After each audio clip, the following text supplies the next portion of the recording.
Von Ordona sumagot sa mga paratang sa kanya. Kamakailan ay laman ng iba't ibang balita online ang pangyayari sa magpartner na sina Von Ordona at Carlin Ocampo at ginawa ng controversial engineer na pang-i-scam sa kanila ng halagang 8 million pesos na para sana sa kanilang dream house. Napag-alaman ngang lulong pala sa sugal ang engineer ng kinuhan lang construction company. Kaya naman maging ang pondo na para sana sa kanilang dream house ay nagastos matapos nitong matalo. Labis na panlulungo nga ang naramdaman ni Von Ordona, lalo pa nang malaman niya ang dahilan kung bakit nagawa ito sa kanila ng engineer. Dahil dito, labis na pakiusap at paalala nga ang panawagan niya sa publiko, lalo na sa mga kapwa niya influencers o content creators na nagpapromote ng sugal na tumigil na sa kadahilan ng maraming nasisirang buhay dahil sa bagay na ito.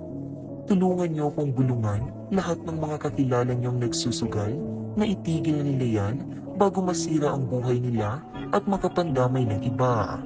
Para sa lahat ng mga content creators na nagpapromote ng sugal, alam niyo na ang tama at mali. Huwag tayong magpabulag sa pera na ino-offer nila, lalo lang lulubog ang bansa natin dahil sa mismong kagagawan natin.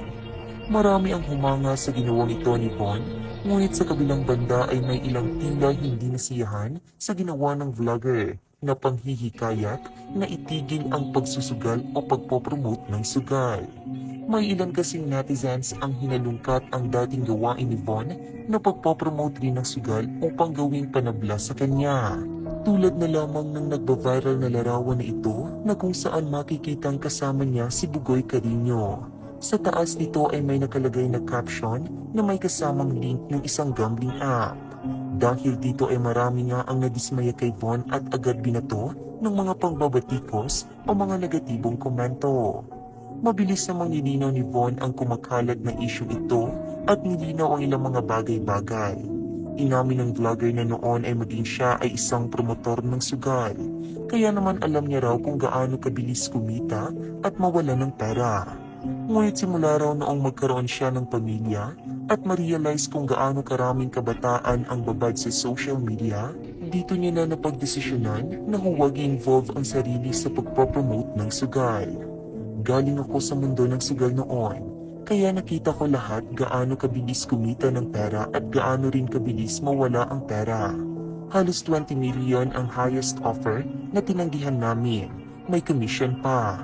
Simula nung nagkapamilya ako at nakita ko gaano karaming kabataan ang nandito sa social media, doon ako nagdesisyon na di pwedeng involve ako dito. Kahit maging 1 billion pa offer niyan, di ko tatanggapin yan, promise. Pustahan pa tayo. Dagdag naman ni Carlin Ocampo, girlfriend ni Von, na noon pang wala pa silang anak ay sinabihan raw nito ang vlogger na iiwan kapag hindi tumigil sa pagpopromote ng sugal. Dahil bawal raw ito sa kanilang relihiyon. At dahil mahal nga raw siya ni Von, ay agad raw nitong sinuko ang pagpopromote. Sus, sabihin mo yung totoo, Von Ordona. Wala pa kaming mga anak noon, sinabi ko na kay Von, iiwan ko siya pag tinuloy niya yung pagpopromote ng sugal. Kasi di yan pwede sa religion namin. Love niya ako, edi wala siyang choice. Makikita nga sa larawan ni Von na kasama si Bugoy na noong nakaraang 2021 pa ito.